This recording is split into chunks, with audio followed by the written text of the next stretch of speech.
আচ্ছা দেখ, আজকে তোদের হচ্ছে কেমিস্ট্রি সেকেন্ডের আমি পড়াবো হচ্ছে কি তৃতীয় অধ্যায় বা পরিমাণগত রসায়ন। আচ্ছা ঠিক আছে, দেখ তাহলে এখানে কী লেখা আছে, রাসায়নিক বিক্রিয়ার বিক্রিয়ক এবং উৎপাদের মোল ভিত্তিক গণনাকে আমরা কী বলতেছি, পরিমাণগত রসায়ন অথবা স্টোইচিওমেট্রিক কেমিস্ট্রি। আচ্ছা, কোনো শিল্পে 100% উৎপাদ কি কখনো পাওয়া সম্ভব না। আচ্ছা, পিপিএম এর ফুল ফর্ম কি, পার্টস পার মিলিয়ন। ওকে, আবার নিচের দিকে এখানে কী লেখা আছে, পানির আণবিক ভর কত, 18.02। বলতো হাইড্রোজেনের ভর কত, 1। তারপর আরেকটা হাইড্রোজেনের কত, 1। আর অক্সিজেনের কত, অক্সিজেন হচ্ছে 16। তাহলে মোট কত, 18। কিন্তু এক্স্যাক্ট ভ্যালু কত, 18.02। এখানে H2O না, এই জন্যই তো। আচ্ছা ঠিক আছে, মোল এর আধুনিক ধারণা। একটা জিনিস বুঝ, এখানে কী লিখছে, 12 গ্রাম কার্বনে যতগুলো কার্বন থাকে অতগুলো কার্বনকেই বলা হয় মোল। আমি কি বুঝাতে পারছি? এইটাই আসলে এখানে বুঝাতে চাইছে। আর একটু ভালোভাবে যদি বলেই, দেখ তোর হচ্ছে পারমাণবিক যেই ভরটা আছে, পারমাণবিক ভর, ঠিক আছে, বা আণবিক ভর যাই বল, যদি পরমাণু কনসিডার করিস তাহলে পরমাণু, আর যদি অণু কনসিডার করিস তাহলে আণবিক। তো যাই হোক, এখন পরমাণু কনসিডার করতেছিস, তাহলে পারমাণবিক ভরে যতগুলো পরমাণু থাকে, আমার লেখা অনেক বাজে, একটু বুঝে নে। তার মানে পারমাণবিক ভরে যতগুলো পরমাণু থাকে তাকে বলে কি, মোল। বা আরও সোজা কথা, আণবিক ভরে যতগুলো অণু থাকে ততগুলো অণুকে বলে কি, ততগুলো অণুকে বলে মোল। বা অন্যভাবেও এটা বলতে পারি, মোল একটা সংখ্যা। মোল কি একটা সংখ্যা? মোল সংখ্যাটা কি, 6.022 × 10⁻23। এইটা একটা নাম্বার। এত নাম্বারটি যদি পরমাণু থাকে তাহলে তাকে কী বলে, 1 মোল পরমাণু। এত নাম্বারটি যদি অণু থাকে তাহলে কী বলে, 1 মোল অণু। ঠিক আছে, মানে ওই নাম্বারটা হচ্ছে 1 মোল। এই জিনিসটা মাথায় একদম ফিক্স করে নেওয়া লাগবে। ওকে, আর আণবিক ভর হওয়াটা মাস্ট। যদি মোল হয় তার মানে আণবিক ভর হওয়াটা মাস্ট। যদি 2 মোল হয় তাহলে 2 × আণবিক ভর। ঠিক আছে, অর্থাৎ মোল যেন কি, আণবিক ভর বা পারমাণবিক ভর, এটার ভাই। ওটাও যেমন কথা, এটাও একটা সেম কথা, মানে জাস্ট ওটা একটা নাম্বার, এটা হচ্ছে গ্রাম। বুঝাতে পারছি? এই জিনিসটা যেন ভুল না হয়, নেভার এভার। এই জিনিসটা কে আবিষ্কার করছে? অ্যাভোগাড্রো। তাহলে ওর নাম অনুযায়ী এটার নাম কি, অ্যাভোগাড্রো সংখ্যা। ঠিক আছে, আচ্ছা ওকে, নিচের দিকে আসা গেল। এখানে একটা লাইন আছে, এই লাইনটা কি লেখা আছে, 1 মোল সিলভার আয়নকে সিলভার পরমাণুতে পরিণত করতে 1 ফ্যারাড বিদ্যুতের প্রয়োজন। একটা জিনিস আমাদেরকে অবশ্যই জানতে হবে। কি জানতে হবে? সিলভার কি প্লাস, তার মানে এর কি কয় যোজনী? 1 যোজনী। তাহলে 1 মোল সিলভার আয়ন, তার মানে কি সিলভার আয়ন কতগুলো রে? 1 মোল আছে। তো 1 মোল সিলভার আয়নের জন্য কি প্রত্যেকটারে একটা করে দেওয়া লাগবে। তাহলে কতগুলো? 1 মোল ইলেকট্রন লাগবে। 1 মোল ইলেকট্রন কি দিতে হবে। তাহলে কি ওই 1 মোল ইলেকট্রনগুলোকে আমরা কি বলতেছি? 1 ফ্যারাড বিদ্যুৎ। কি বলতেছি? 1 ফ্যারাড বিদ্যুৎ। এই কথাটা যেন মাথায় থাকে। আচ্ছা, এরপরে কি লেখা আছে, মোল সংখ্যাকে কি দ্বারা প্রকাশ করা হয়? n। মোল সংখ্যা ইজ ইকুয়াল টু কি, পদার্থের ভর বাই কি, গ্রাম পারমাণবিক ভর অথবা কি, গ্রাম আণবিক ভর। আচ্ছা, এখানে কি 36 গ্রাম কার্বন, তাই না? 36 ভাগ কত, 12 কি 3, বুঝা গেছে? এই যে কাহিনী। তারপর 36 গ্রাম পানি, তাহলে 36 ভাগ কত, 18.02, বা ধরে নিচ্ছে 18, তাহলে কি 2 মোল। এই যে 2 মোল, বুঝা গেছে? আচ্ছা, এইটা হয়ে গেল ভালো কথা। 100 ডিগ্রি সেলসিয়াস তাপমাত্রা এবং 1 atm চাপে পানি 30.6 লিটার আয়তন দখল করে। অথচ এসটিপিতে কিন্তু এটা কত, 22.4 লিটার ধারণ করে। অথচ আর একটু টেম্পারেচার বাইরে দেয়, 25 ডিগ্রি সেলসিয়াস তাপমাত্রা, তাহলে 24.789। ভাইয়া তাহলে মানে কি? আরে ভাই সোজা কথা, 1 atm ফিক্স রাখ। এখন তোর তাপমাত্রা প্রথমে 0 ডিগ্রি সেলসিয়াস নে, 22.4, 25 ডিগ্রি সেলসিয়াস নে, 24.789, এরপরে লাস্টে 100 ডিগ্রি সেলসিয়াস নে, হয়ে গেল কি 30.6। বুঝতে পারছি? ওকে, এই জায়গাটা আমরা ক্যালকুলেশনগুলো আশা করি পারবো আমরা। ওকে, এখানে একটা জিনিস দেখ, সমুদ্রের পানি পাওয়ার কত, 20। শুধু পাওয়ারগুলো মনে রাখ। সমুদ্রের পানিতে পাওয়ার কত, 21। পৃথিবীর বয়স কত, 10⁻17। পৃথিবীর জনসংখ্যা কত, 9 বিলিয়ন। সূর্যের দূরত্ব কত, 10⁻11। ওকে, আচ্ছা, এরপর দিকে নিচে এখানে কি লিখছে বলতো, কিছু পরিমাণ মানে 16 গ্রাম অক্সিজেন আছে, ভালো কথা। অক্সিজেন গ্যাস কয়টা অণু আছে ভাই? সোজা কথা, অক্সিজেন এটা আণবিক ভর কত রে? 16 মতো 32, তাহলে 32-এর মধ্যে কয় মোল থাকে? 1 মোল। 32-এর মধ্যে কয় মোল থাকে? 1 মোল। আর তাহলে 16 গ্রামের মধ্যে কয় মোল থাকে রে বাবা? 1/32 × 16, তাহলে কত? অর্ধেক মোল। এখন অর্ধেক মোল মানে কি? অর্ধেক মোল মানে কি? অর্ধেক মোল মানে কি? 6.22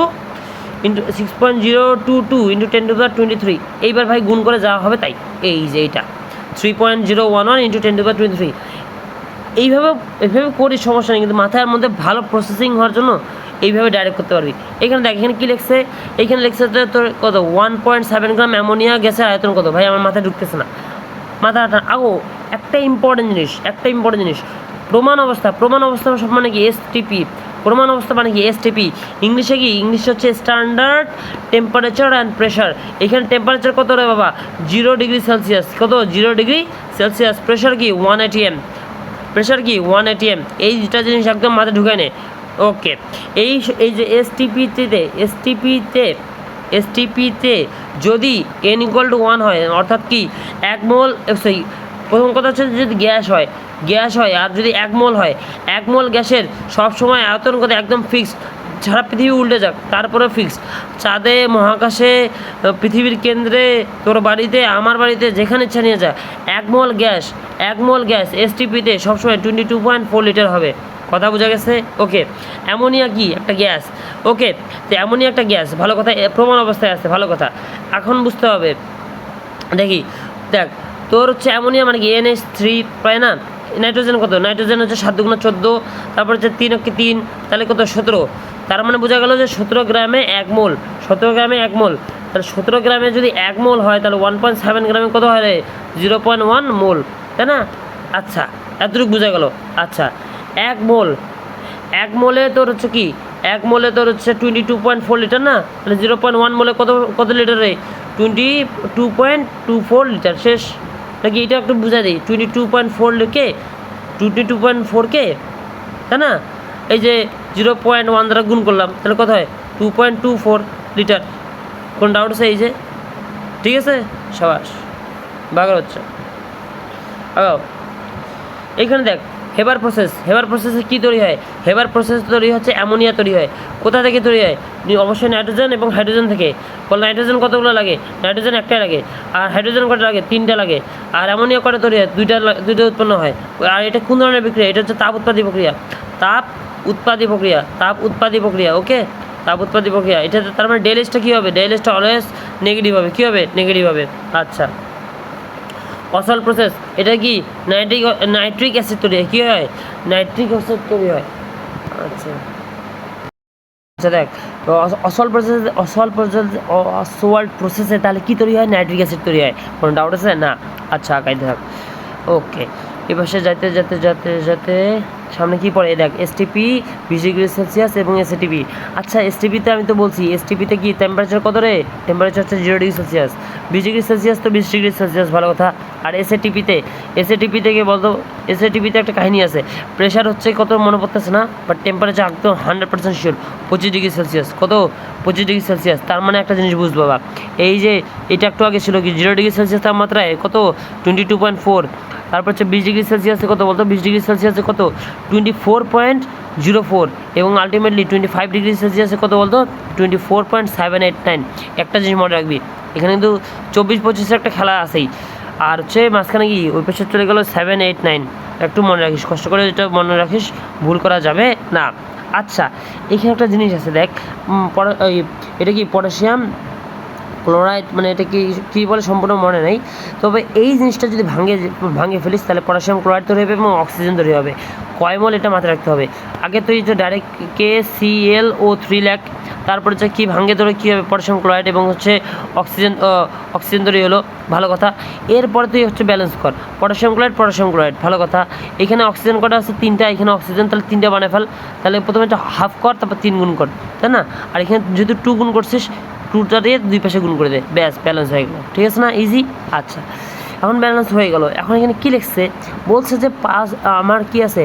5 গ্রাম এই পটাশিয়াম ক্লোরিন এবং হচ্ছে কি অক্সিজেন 3টা আছে। যাই হোক, এই KClO3 আছে। এখন এটাকে যদি সম্পূর্ণভাবে বিয়োজিত করি তাহলে STPতে মানে হচ্ছে কি প্রমাণ তাপমাত্রা এবং চাপে কত ml অক্সিজেন পাওয়া যাবে। ভাই সোজা কথা, আগে আমরা বাইর করি যে কত মোল অক্সিজেন পাওয়া যাবে, এটা বার করলেই তো হবে কি, তাই না? ইজি।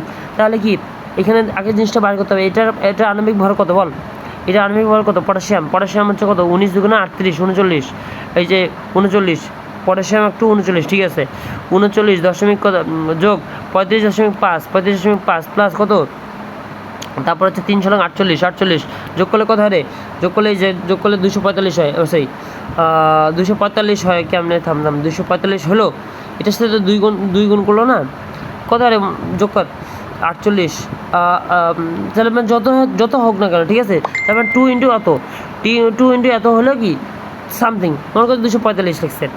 তো যাই হোক, এখন অক্সিজেনের ইয়েটা কত, এই যে এইভাবে লিখলি, ভালো কথা সোজা কথা। তার মানে কি বোঝাচ্ছে, 245 গ্রাম পটাশিয়াম এই যে KClO3তে তোর কত মোল, মানে ওটার জন্য কত মোল লাগে, 3 মোল অক্সিজেন লাগে।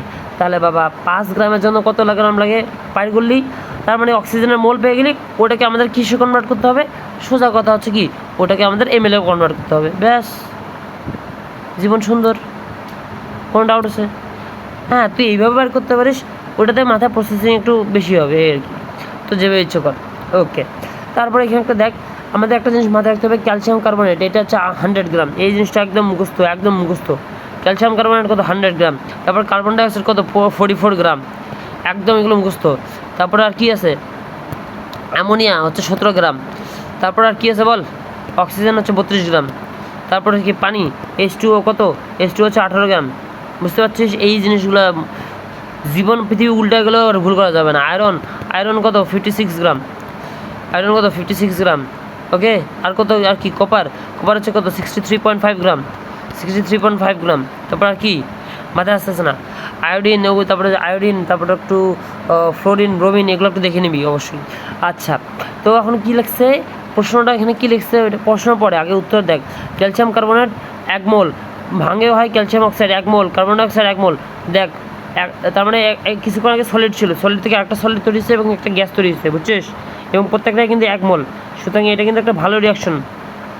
ওকে, 100 গ্রাম ভেঙে 56 গ্রাম ক্যালসিয়াম অক্সাইড তৈরি হয় এবং কি বাকি 44 গ্রাম কি কার্বন ডাইঅক্সাইড তৈরি হয়। ওকে, এখানে কি লিখছে বাবা, এই এত গ্রাম ক্যালসিয়াম কার্বনেট এবং এত ম্যাগনেসিয়াম কার্বনেট মিশ্রণে এত গ্রাম অবশেষ পাওয়া যায়। মিশ্রণটিতে এইটা এবং এইটাই শতকরা পরিমাণ বের করো।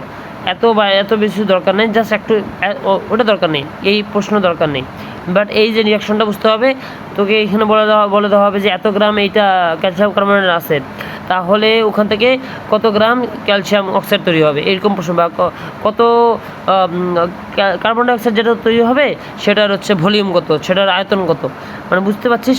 প্রশ্ন যেভাবে ইচ্ছা আসুক, আমাদের কিন্তু জাস্ট বুঝতে হবে যে কাহিনী কী। ওকে, আচ্ছা, নিচের দিকে আয়। এখানে কপার পাইরাইটসের বলতে ফর্মুলা কি, Cu2S, এইটাকে বলা হচ্ছে কপার পাইরাইটস, অথবা এটাকে বলা হয় কি কিউপ্রাস সালফাইড, মানে সালফাইডের 2 আর হচ্ছে কপারের কত 1, এই যে কিউপ্রাস সালফাইড। যাই হোক, কপার ধাতু থেকে কি যাই হোক, এইটা থেকে যখন কপার ধাতু মানে বের হয় তখন আমরা কোন গ্যাস পাই, তখন আমরা সালফার ডাইঅক্সাইড গ্যাস পাই। কী গ্যাস? Sulphur dioxide gas. আবার কি জানিস, আচ্ছা তোদেরকে মনে হয় একটা রিয়াকশনের কথা বলি নাই, একটা এক্সট্রা ইনফরমেশন জানা রাখ। কন্ট্যাক্ট প্রসেস অথবা এটাকে কি বলা হয়, এটাকে বলা হয় স্পর্শ পদ্ধতি। লেখাগুলো অনেক সুন্দর। স্পর্শ পদ্ধতি, এই দুটো মানে এই প্রক্রিয়াটাতে কি উৎপন্ন হয়, সালফার ট্রাইঅক্সাইড। কোথা থেকে উৎপন্ন হয়? সালফার ডাইঅক্সাইড দিয়ে। কি দ্বারা? অক্সিজেন দ্বারা। এটার সময় কি প্রভাবক লাগে। এখানে কি তাপ উৎপন্ন হয়। তাহলে কেমন বিক্রিয়া? এটা তাপ উৎপাদী বিক্রিয়া। আচ্ছা, এখানে কি যেন প্রভাবক ইউজ করা হয়? ভ্যানাডিয়াম পেন্টাঅক্সাইড অথবা আর কি এখানে তো নাইট্রিক অক্সাইডও ব্যবহার করা হতে পারে। তারপর আরও অনেকগুলো বিক্রিয়ক আছে, বিভিন্ন জায়গায় আছে। এটা তোদেরকে ধীরে ধীরে দেখাই দিব, সমস্যা নেই। আচ্ছা, এখানে কি লেখা আছে ভাইয়া? এখন বলছে সীমিত বিক্রিয়ক অথবা লিমিটিং রিঅ্যাকট্যান্ট সম্পর্কে আমরা জানবো। এখানে একটা বড় একটা আইডিয়া আছে। এই আইডিয়াটা কি দেখ, আইডিয়াটা হচ্ছে যে যে মানে রিয়াকশনের মধ্যে যেই জিনিসটা সবচেয়ে কম পরিমাণে থাকে, যেই জিনিসটা সবচেয়ে কম পরিমাণে থাকে এবং ওর উপরে সম্পূর্ণ রিয়াকশনটা কি নির্ভর করে, তাকেই বলা হচ্ছে কি সীমিত বিক্রিয়ক বা লিমিটিং রিয়াক্ট্যান্ট। ওকে, আচ্ছা নিচের দিকে ওকে, এখানে একটা জিনিস লেখা আছে আংশিক চাপ। আংশিক চাপ মানে কি বলতো, একটা গ্যাসের মোল ভগ্নাংশ গুণ মোট চাপ। দেখ মনে কর যে একটা গ্যাস আছে, একটা গ্যাস আছে, গাধা গরু ছাগল, তার মানে 3টা গ্যাস আছে। এই 3টা গ্যাসকে একটা রুমের মধ্যে ঢুকিয়ে দিলাম, মানে রুম কিন্তু একটাই রুম, ওইরকম মনে কর 4টা রুম আছে, 1টা 2টা 3টা 4টা। আচ্ছা, এখানে গাধা গরু ছাগল, এইটাতে গাধা গরু ছাগল একসাথে দিছি, কিন্তু এই গাধাকে আবার এখানে গাধাতে মানে গাধা একটাতে ছিল, গরু একটাতে ছিল, ছাগল একটাতে ছিল, এই 3টারে এইখানে ঢুকাই দিছি। ঠিক আছে, অর্থাৎ আলাদা আলাদা করে যখন রুমে ছিল তখন ছাগলও এই রুমের মধ্যে একটা প্রেশার দিছিল, গরু এর মধ্যে একটা প্রেশার দিছিল, গাধাও একটা প্রেশার দিছিল। ঠিক আছে, কোনো সমস্যা নেই। কিন্তু এদের তিনটাকে যখন একটার মধ্যে নিয়ে আসলাম, তখন কিন্তু টোটাল একটা যে প্রেশার হবে, তখন কিন্তু একটা টোটাল প্রেশার হয়। এই টোটাল প্রেশারটা কিন্তু একটা জিনিসের সাথে মিলে যায়, সেটা একটু পরে বলতেছি। এই যে একটা রুমে যখন ওই গাধা আলাদা মানে শুধু একাই ছিল, একা থাকা অবস্থায় যেই প্রেশারটা দিছিল ওইটাকে বলা হয় আংশিক চাপ। কি বলা হয়? আংশিক চাপ। তাহলে এখন নর্মাল একটা কমন সেন্স যে টোটাল যে চাপটা আছে ওইটাকে যদি ওদের মোল ভগ্নাংশ দ্বারা গুণ করি, তাহলে কি ওদের আংশিক চাপ পেয়ে যাব? কমন সেন্স নাকি? এটাও যদি বুঝিস না মোল ভগ্নাংশটা কি, আরে বাবা মোল ভগ্নাংশ হচ্ছে কি যে ওই কি গাধা গরু ছাগল এরা কি একসাথে ছিল না?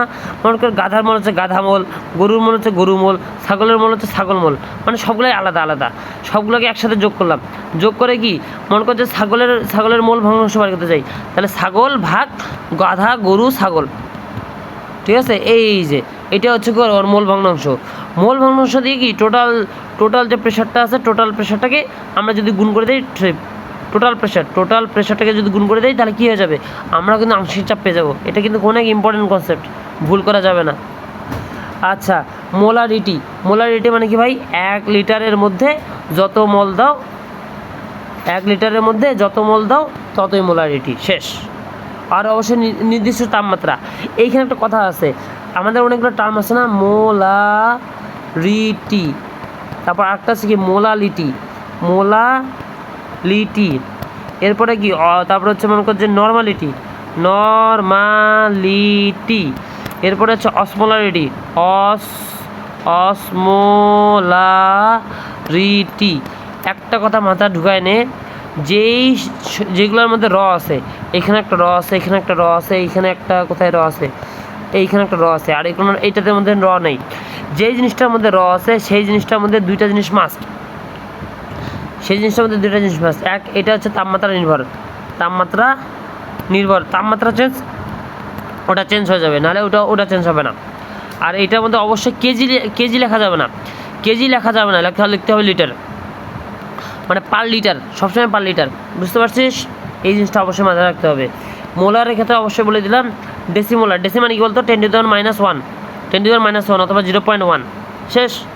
1 লিটারে 1 দশমাংশ বা 0.1 বা কি 10⁻⁻1, অথবা আবার ওইটাও বলা যায় 10%ও কি বলা যায়, না 1% বলা যায়। কতভাবে যে বলা যায় রে বাপ। তা ল্যাবের মধ্যে আমরা কত মোলার ইউজ করি? ডেসিমোলার। কোন দ্রবণ ইউজ করি? ডেসিমোলার। মোলার দ্রবণ কি তাপমাত্রা নির্ভরশীল। ঠিক আছে, ঘনমাত্রা প্রকাশের 5টা নিয়ম আছে। কি? মোলার দ্রবণ, নর্মাল দ্রবণ, শতকরা দ্রবণ আর মোল ভগ্নাংশ। আচ্ছা, নিচের দিকে একেবারে এখন দেখ প্রমাণ দ্রবণ। আচ্ছা, প্রমাণ এই শব্দটার সাথে একটা জানা, এই কথার একটা মিল আছে না? মানে যেই জিনিসটা অলরেডি প্রমাণিত সেটা তো অলরেডি আমরা জানিয়ে ফেলছি নাকি? তাহলে যে জানা, তো সঠিকভাবে যেই মানে দ্রবণের যদি ঘনমাত্রাটা জানা থাকে তাকে কি বলে? প্রমাণ দ্রবণ। কোনো ডাউট আছে আর? না। এখন একটা কথা আছে, প্রমাণ দ্রবণের উদাহরণগুলো কি? এখানে সি, তারপর হচ্ছে একটা জিনিস কি জানিস, অনেকগুলো উদাহরণ আছে, সবগুলোতে আমরা কিন্তু সি পাবো। যেমন দেখ, সোডিয়াম কার্বনেট এখানে কিন্তু সি আছে, অক্সালিক অ্যাসিডে COOH আছে, তাই না? এখানে কিন্তু সি আছে। পটাশিয়াম, এই যে পটাশিয়াম ডাইক্রোমেট, এখানে কিন্তু একটা সি আছে। ক্রোমেটাস কিন্তু সি আছে। তারপরে যে এই যে সোডিয়াম ডাইওয়েট হোয়াট অক্সালেট, এখানে সি আছে। যেখানে সি পাবি সেটাই কি, সেটাই হচ্ছে প্রাইমারি স্ট্যান্ডার্ড। আর সেকেন্ডারি স্ট্যান্ডার্ডগুলো কি, বাকি যেখানে তো সি নাই একটা জায়গা মাত্র, সে ACl বাদে, AClটা কি সেকেন্ডারি, বাকি সবগুলাই কি, বাকি সব সি কি প্রাইমারি। বুঝা গেছে? এখন একটা বিষয় আছে ভাইয়া, আপনি এইগুলো যে বললেন যে এখানে সি, ভাই ক্যাট শব্দের মধ্যেও তো ইয়ে আছে, তাই বলে কি ওটাও কি প্রাইমারি? না না না, আমি এখানে এটা বুঝে যাচ্ছি, পরীক্ষার হলে তোর যতগুলো অপশন থাকবে, অপশনগুলো সেগুলো এগুলোর মধ্যেই থাকবে, ঠিক আছে? তখন তখন এগুলোর বাইরে কিন্তু অপশন দিবে না। সো তোকে ওর মধ্যে ফাইন্ড আউট করতে হবে যে কোনটা প্রাইমারির সাথে লাগছে আর কোনটা সেকেন্ডারি, ওইটার মধ্যে ফাইন্ড আউট করলেই হবে। তো আমরা এমন কিছু টেকনিক ইউজ করবো যাতে আমরা এত কিছু পড়বো না, জাস্ট মোটামুটিভাবে এগুলোর মধ্যে চিনতে পারি যে কোনটা কী, বুঝতে পারছিস? ব্যাস, আর কিছু লাগবে না। সাবাস, ওকে, সামনের দিকে গিয়ে যাই। ওকে, এখানে একটা সুন্দর একটা বিষয় আছে যে দেখ, এই দুটো জিনিস দেখ, এখানে লেখছে কি একজন রোগীর ইত্যাদি ইত্যাদি গ্লুকোজের পরিমাণ হচ্ছে এত মিলিমোল পার লিটার। ভালো কথা। আচ্ছা, তো ওই রক্তে গ্লুকোজের পরিমাণ কত মিলিগ্রাম পার ডেসিলিটার এককে হবে? এই জায়গায় শুধু মনে রাখবি আমরা 18 দ্বারা গুণ করবো। কত হয়? আগে ইউনিটটা দেখে নে, মিলিমোল পার লিটার, আবার এখানে কি মিলিগ্রাম পার ডেসিলিটার, এরকম জিনিসটা কিন্তু দেওয়া আছে, ঠিক আছে? আমাদের মাথায় রাখতে হবে এইটাকে যদি আমরা ডাইরেক্ট 18 দ্বারা গুণ করি তাহলে আমরা এই অ্যান্সার পেয়ে গেলাম, শেষ। আবার যদি লেখা থাকে যে আমাদের কি বলবো, মনে কর যে ডাইরেক্ট ওইখানে যে কী বলতেছে, ওই রক্তে গ্লুকোজের পরিমাণ 144 মিলিগ্রাম পার ডেসিলিটার দেওয়া আছে, মিলিগ্রাম পার ডেসিলিটার দেওয়া আছে, তাহলে তখনও কি 144কে আমরা 18 দ্বারা ভাগ করলে কী হবে? 8, এই যে 8, বুঝতে পারছি এইভাবে। আচ্ছা, এখানে তেমন কিছু এগুলো দরকার নেই, জাস্ট একটা জিনিস বুঝতে, ppm মানে কি parts per million, parts per million, ppb মানে কি পার্টস পার বিলিয়ন, শেষ। আর ppm এর ক্ষেত্রে কি নাম্বারটা কত? 10⁶, আর ppb এর সাথে রিলেটেড কি 10⁹। বুঝতে পারছি? ওকে, এখানে এগুলো বোঝা গেল। এই যে 5% সোডিয়াম কার্বনেট, এটা বলতে কি বোঝায়? 100 ml দ্রবণে 5 গ্রাম সোডিয়াম কার্বনেট দ্রবীভূত আছে, এই কথাটার মিনিং হচ্ছে কি এরকম। আচ্ছা, ভালো কথা।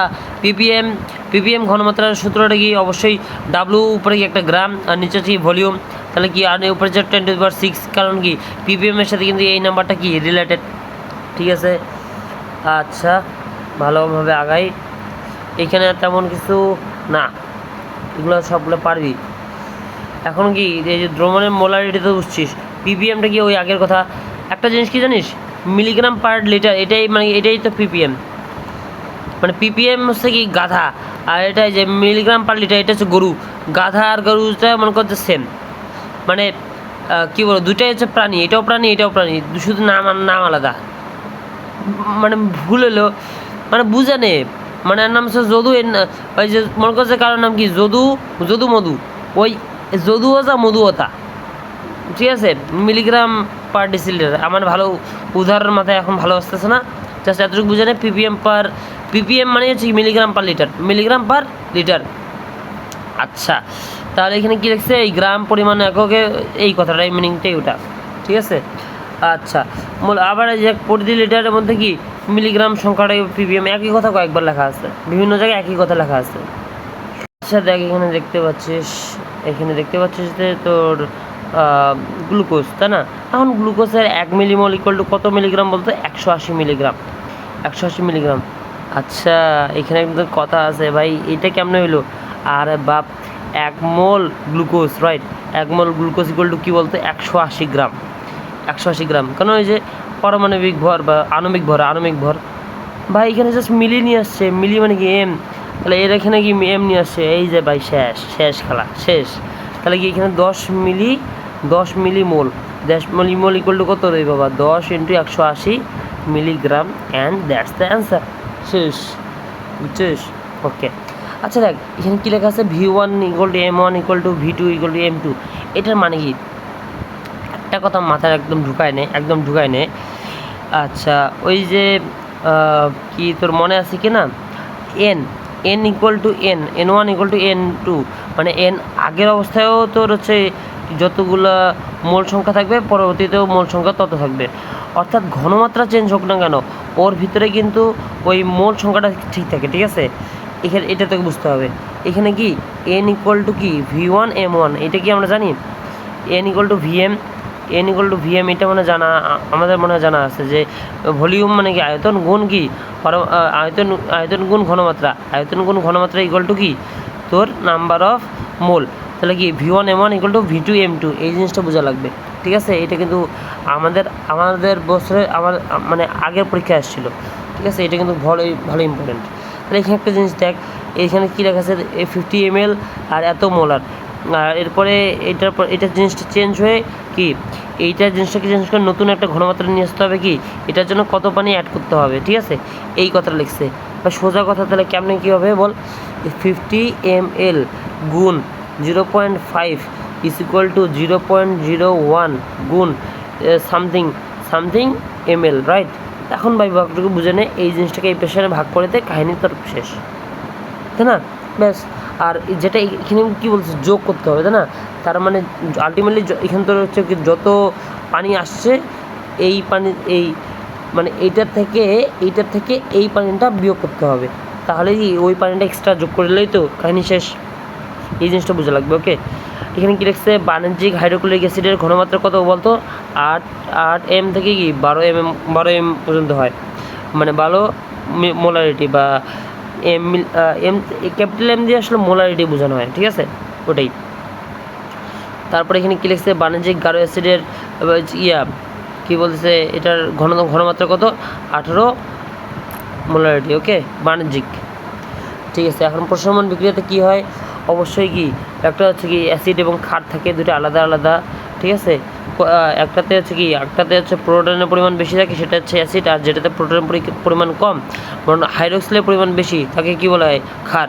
এই দুটোর কি রিয়াকশন হয়, অর্থাৎ রিয়াকশন হয় কি উভয়ের ধর্ম কি নষ্ট হয়ে যায়, কি তৈরি হয়, লবণ এবং পানি দুটাই কি নিরপেক্ষ বা নিউট্রাল।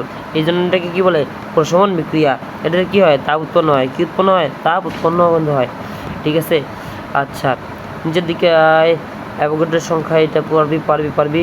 একটা জিনিস বুঝ, সবল অ্যাসিড এবং সবল ক্ষারের যদি হয় তাহলে পিএইচ কত হয়ে যায় বলতো, আলটিমেটলি প্রশমন বিন্দু হচ্ছে কি 7। ঠিক আছে, কিন্তু কাহিনী আছে। এটা তো বুঝছি, সবল অ্যাসিড এবং সবল ক্ষার এটা পাওয়া গেল, কিন্তু সবল অ্যাসিডের সাথে যদি দুর্বল ক্ষার হয়, ক্ষার দুর্বল কিন্তু সবল কি অ্যাসিড, তাহলে অ্যাসিডের পিএইচ সবসময় কত হয়, 7-এর থেকে কম, এবং আলটিমেটলি রিয়াকশন হওয়ার পরেও এই সবল অ্যাসিডের ইফেক্টটা বেশি থাকে, বুঝছিস?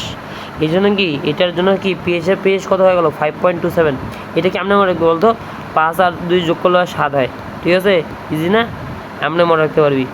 তাহলে কি সবল অ্যাসিডের ক্ষেত্রে এটা। আচ্ছা, দুর্বল অ্যাসিডের পরে কি সবল ক্ষার। আচ্ছা, সবল ক্ষারের পিএইচ সবসময় কি 7-এর থেকে বেশি হয়, 7-এর থেকে বেশি হয়। তাহলে তোর কী মনে হয়, এটা কি 7 হবে না?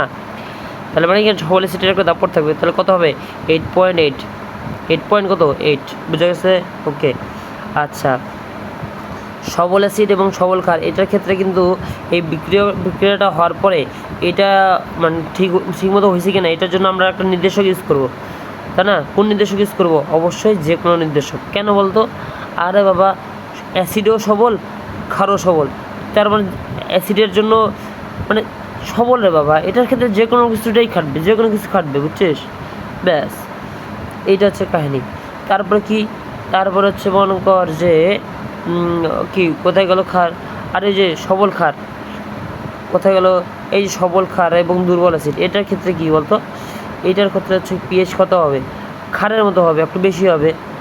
ওকে, এই যে 8.8 ওটা ঠিক আছে, কিন্তু আমরা কোন নির্দেশক ইউজ করবো, ফেনপথ্যালিন অথবা থাইমাল ব্লু, যেটা ক্ষার।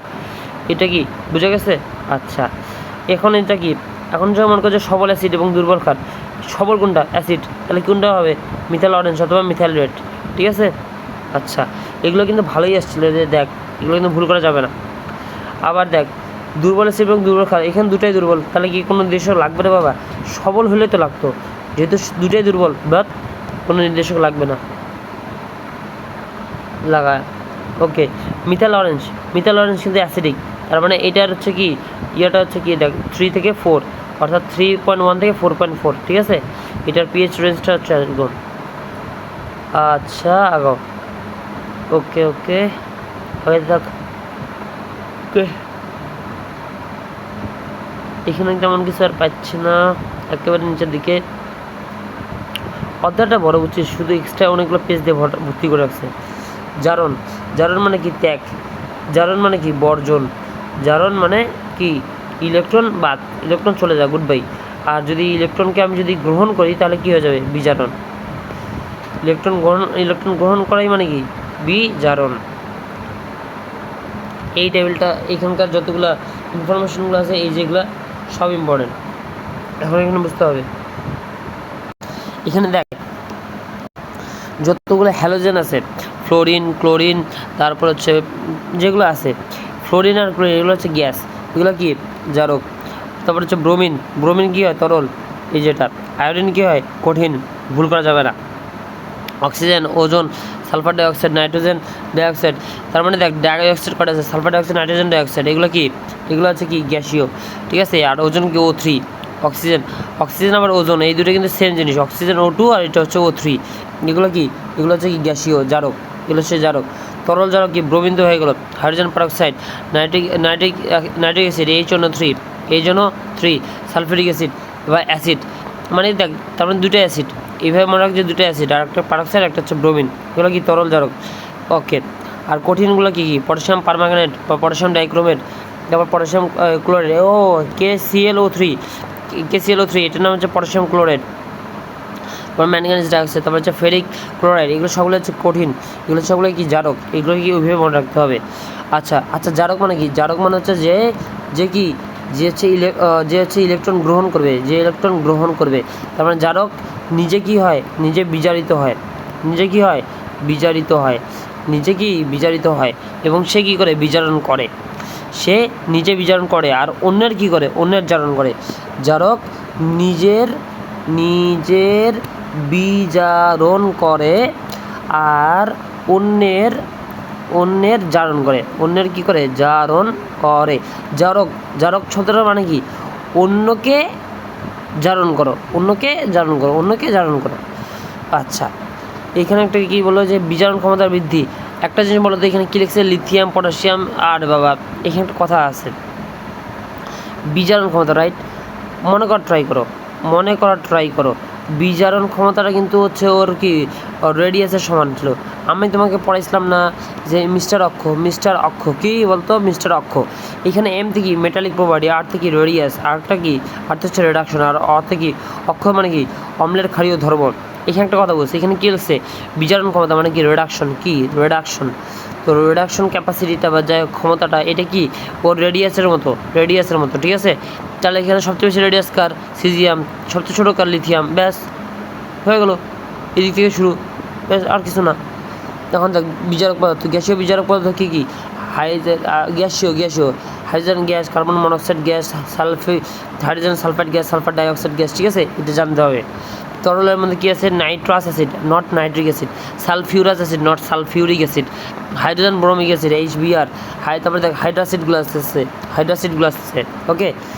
ওকে আর কঠিন বিজারকগুলোর মধ্যে কি? ধাতু, কার্বন, ফেরাস লবণ, ঠিক আছে, এগুলা স্টানাস, অনেক কিছু লেখা আছে, ঠিক আছে।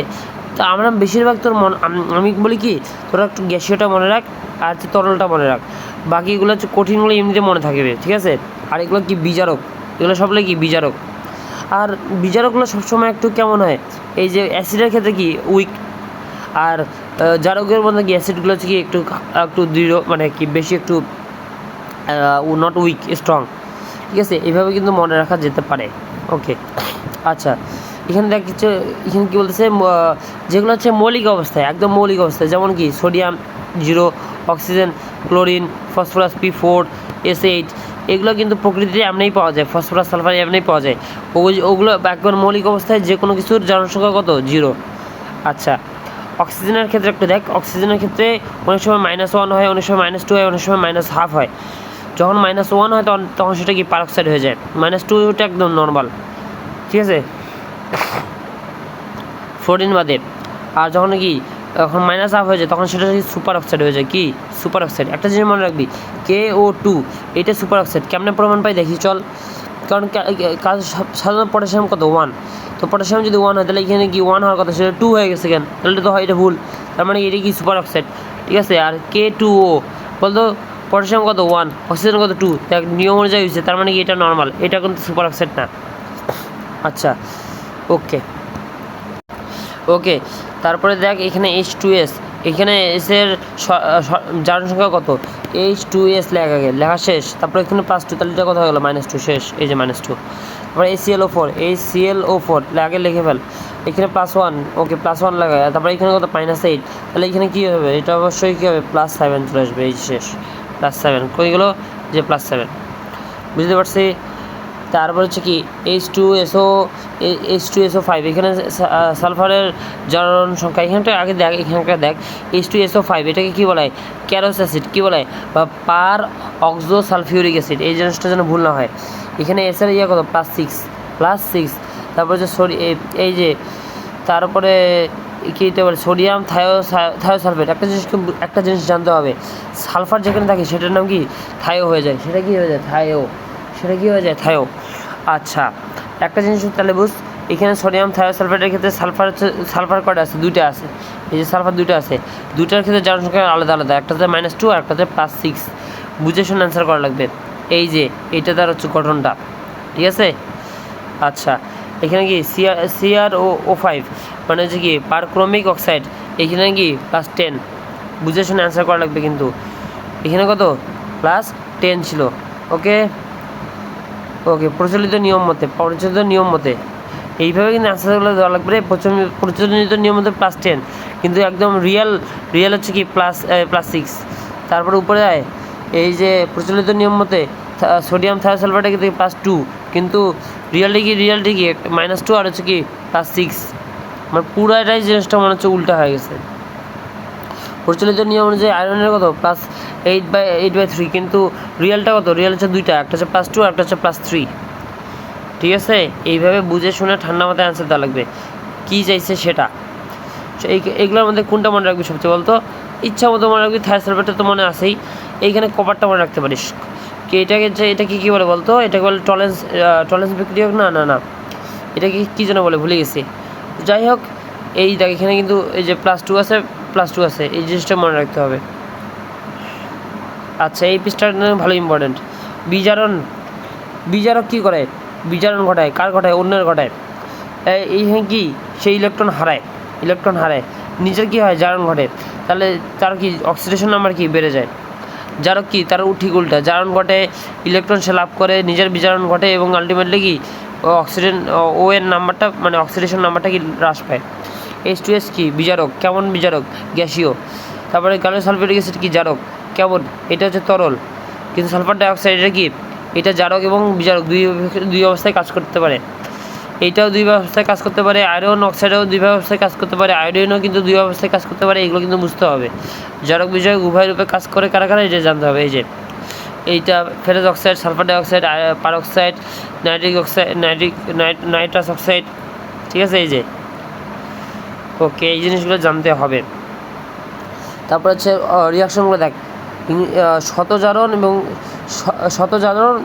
শতজারণ বিজারণ, মানে একটা জিনিসের মধ্যেই জারণ বিজারণ ঘটছে। এই দেখ জারণ বিজারণ ঘটছে একই জিনিসের মধ্যে, এটাকে বলে কি শতজারণ বিজারণ, নিজের মধ্যেই।